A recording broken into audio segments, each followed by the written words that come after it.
Барлықтарыңа сәлем, сендермен бірге мен Мики. Егер алдыңғы видеоны көрмесеңдер, көріп кетіңдер. Яғни Ильяс мені лақтырып кетті деген видеоның бүгін екінші сериясын жалғастыратын боламыз.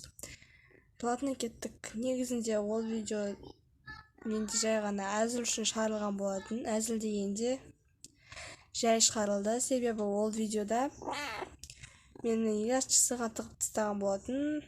Өзім бір шаруалармен, бірақта мен оған не звондай алмадым, не жаза алмадым. Сондықтан ол хотя бы ютубта видеоларын көргенін біліп, сол туралы видео жасадым. Енді оның реакциясы А болып қалды. Сразу жазды маған WhatsAppқа. Енді мен чысыға тыға бермейді деген ойдамын. Ендеше бүгін екеуміз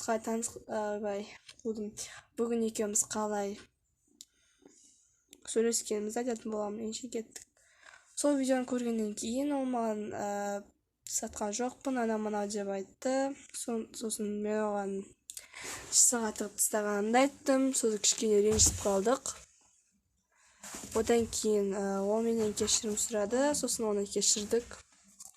Енді алда осындай видеолар көп болатын шығар енді. Білмеймін, достарға осындай видеоларын шығарайын ба, шығармайын ба, себебі ол видео көп уақыт алады. Оны монтаждау, перевод жасау ұнатамын. Және де мен көбінесе ұлдармен дос болған жақсы көремін, қыздардан қарағанда.